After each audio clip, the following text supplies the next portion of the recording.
کوردستان سەر بەسەر کەمانەکەیدا لار دەکاتەوە و پەژەیەکانیدا دەگەڕێتەوە نێو دەریایەک لە مۆسیقای ڕەسەنی کوردی و تێکەڵ با ڕیتمی پەنجەکانی نیشتیمان دەبێت.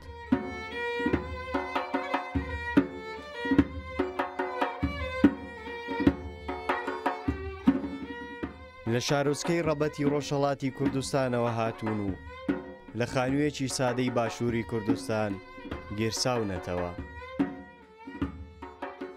ئەم ماڵباتە پڕیەتی لە بەهرە و توانای مۆسیقی و ئەدەبی ناوازە، هەرسێ کچەکە بە پاڵپشتی باوانیان لەم تەمەنە بچووکەوە خەونی گەورەیان هەیە.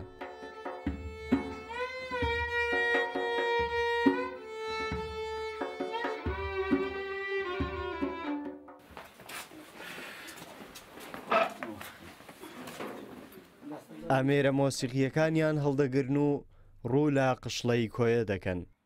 لەوێ لە نێواسەوارێکی کەڤنار و هەزار ساڵەدا مۆسیقا و گۆرانی کوردی دەژەنن.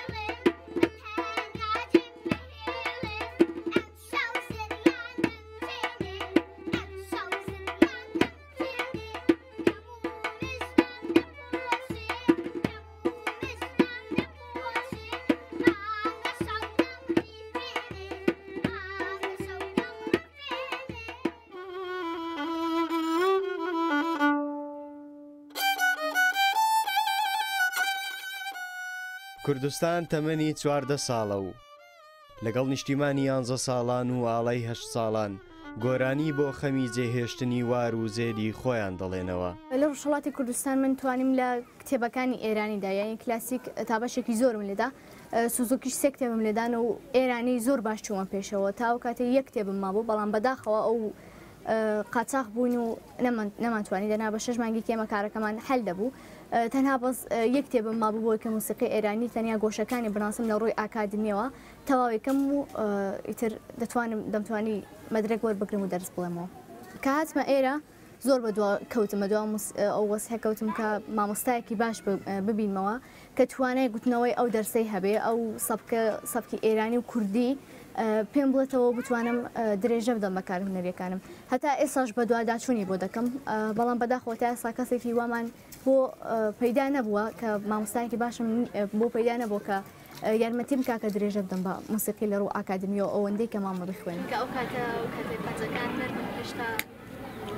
ئەنوەر عەزیزیان باوکی کچە بەهرەمەندەکانە بۆ ئەو تێرکردنی ڕۆح و خەونی منداڵەکانی بۆ ئەوەی لە داهاتوودا ببنە کەسایەتیەکی ناودار لە پێشینەی کارەکانی ئەوە. ئەم بەهرەمەند بوونەی ئەوان خەونی ئەوە کە نەیتوانی لە تەمەنی لاوی خۆیدا بەدی بهێنێ. دقن ئەمن ئەو باوەڕە و خۆشەویستەی کە بۆ وڵات و خاک و وڵات و نیشتیمان و میلەتی خۆم هەمبوو دەبوو لە جێگایەکرا بە منداڵەکانمی بڵم بزانم منداڵەکانم لە شۆڕا دەست پێ بکەن بۆ خۆشەویستی ئەو نیشتیمان و وڵاتە.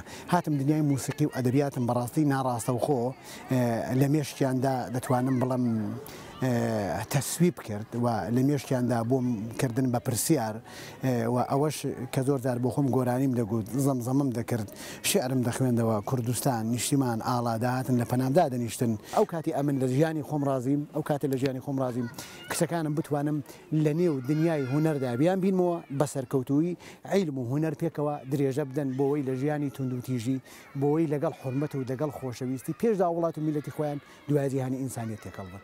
ئەلحانیشدا دەنیشین لە ماڵێ زۆر کاتێک کە منداڵەکان مۆزیک دەژەنن ئەمن گۆرانی دەڵم یا مقامشی پڕ لە غوربەت من دەڵێم یا کوردستان دەڵێ بە هونەر و بە موسیقی و بە ئەدەبیات دەتوانم بڵم زۆر کەم و کورتەکانی ژیانی بۆ پڕ کردوینەوە. ئەنوەر عەزیزیان هەواهەنگی ڕیتم و مۆسیقای منداڵەکانی دەبێت و خۆیشی گۆرانی دەڵێت.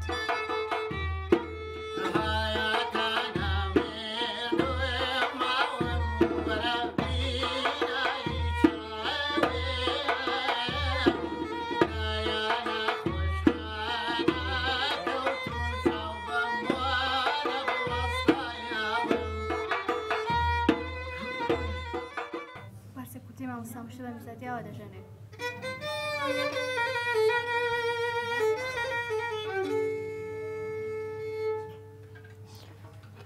بەجێهێشتنی وار و زێدی خۆیان نەیتوانیوە ڕێ لە خەونی ئاڵاو کوردستان و نیشتیمان بگرێت. ئەوان لە هەر پارچەیەکی کوردستان بن گۆرانی ڕەسەنی کوردی دەڵێنەوە. فەرهاد چۆمانی ڕوودا و